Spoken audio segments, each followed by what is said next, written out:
নমস্কার সবাইকে।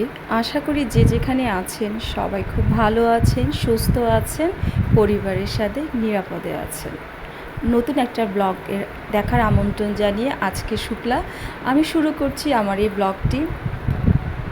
আজ একটা বছরের বেশি হয়ে গেল, প্রায় 10-12 দিন আমার বাবু আমাদের সবাইকে ছেড়ে পরলোক গমন করেছিলেন। আজকে 1 বছর প্রায় 10-12 দিন হলো। তো যেহেতু প্রথম বছর বাবুর কাজটা, যে প্রথম মৃত্যুবার্ষিকী বছরান্তর যে কাজটা, সেটা আজকে হবে। সকাল থেকেই মনটা একটু খারাপ, কিভাবে একটা বছর হয়ে গেল বাবু নেই, বাবুকে ছাড়া 1 বছর পার করলাম। যাই হোক, মেনে নিতে হবে, কারণ শ্রীমদ্ ভগবদ্ গীতাতে লেখাই আছে যে যে চলে গেছে তার জন্য কষ্ট দুঃখ না পেয়ে তার জন্য প্রার্থনা করতে হবে। সকালবেলা উঠে স্নান টান করে রেডি হয়ে নিয়েছি, কিছু মুখে দিয়ে এখন চলে যাচ্ছি মন্দিরে। ওখানে মা সকালবেলায় বসে গিয়েছে, মার সকাল থেকেই কাজ শুরু হয়েছে। যেহেতু আমাদের ভাই নেই, আমরা 3 বোন, ছোটো বোনের মোর এখনও বিয়ে হয়নি, ওর কিছু কাজ আছে, আর আমরা তো 2 বোন ম্যারিড। তো আমাদের যে কাজটা ছিল সেটা বাবুর চলে যাওয়ার 3 দিনের দিন করেছিলাম। এই বছর আমাদের কোনো কাজ নেই, একটা শাড়ি পরে চলে গেলাম মন্দিরে। যেই মনটা খারাপ হয়ে গেল, যেই মানুষটা আমার জন্মের পর থেকে কত আদর করে মানুষ করেছে, কোনো দিন কোনোটার ত্রুটি বাবু আমাদের 3 বোনকে বুঝতে দেয়নি।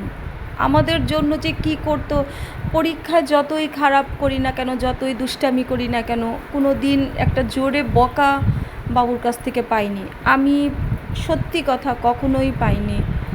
টুকটাক যেটা হয়েছে সেটা তো না, ওটাকে ধরাই যায় না, এই ছোটোখাটো একটু বকা দেওয়া, কিন্তু বাবার হাতের শাসন, বাবার হাতের মার বা বাবার মুখের একটা খারাপ কথা আমার জীবনে আমি পাইনি।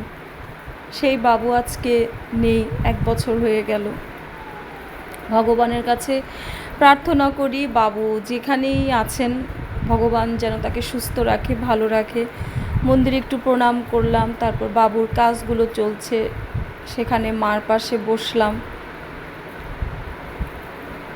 মেনে নিতে হয়, তাই না, যে পৃথিবীতে বাঁচতে হলে জীবনটা যেমন সত্য, তার থেকে বড় সত্য হচ্ছে একজন মানুষের চলে যাওয়া, মৃত্যু।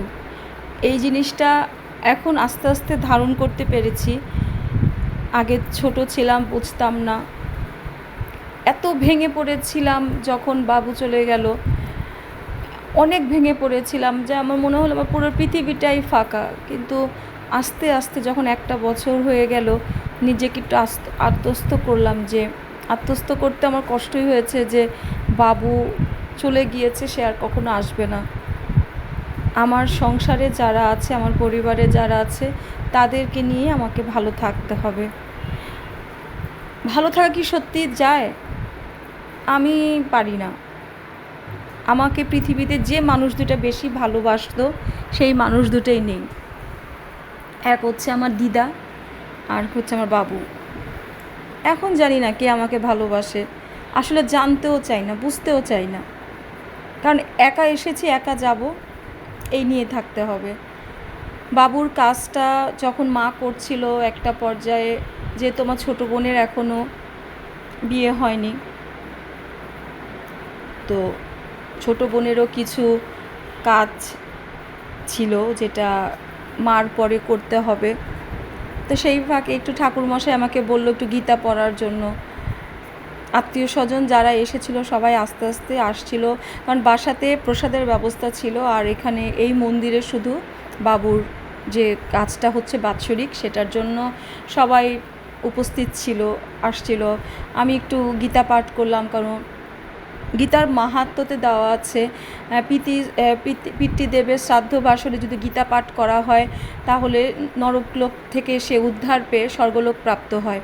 সেই কারণে, এবং শ্রাদ্ধ বাসরে যদি গীতা পাঠ করা হয়, তাহলে তিনি সন্তুষ্ট হন। সেই কারণেই মনে করলাম। আর পাশে ঠাকুরকর্তা যখন একটু বলল যে তুমি গীতাটা পাঠ করো, তোমার বাবার আত্মারও শান্তি পাবে, ভালো লাগলো। সবাই মিলে কাজ শেষ করে যখন বাসায় আসলাম তখন ওই যে প্রসাদের ব্যবস্থা ছিল, মন্দির থেকে প্রসাদ, পোলাও, নিরামিষ তরকারি, বুটের ডাল, ছানার তরকারি, চাটনি, পায়েস সব কিছু আনার পর সবাইকে খাওয়া দাওয়া করা হচ্ছিল। আর বাবুর এই বছরান্তর কাজটার একটা পার্ট আজকে শেয়ার করলাম। আগামীকাল আছে বাবুর মাছমুখীর যে কাজটা, সেটাও একটু আপনাদের সাথে শেয়ার করব।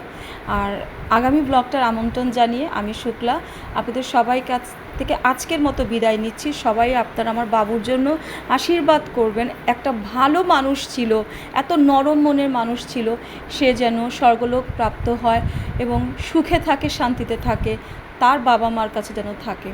সবাই ভালো থাকবেন, সুস্থ থাকবেন এবং পরিবারের সাথে নিরাপদে থাকবেন। কারণ সবচেয়ে বড় সত্যি কথা, পরিবারের থেকে আপন কিন্তু কেউই নেই। কালকে আরেকটা ব্লগ শেয়ার করব, সেটা হচ্ছে মৎস্যমুখী। ততক্ষণে সবাই সুস্থ থাকেন।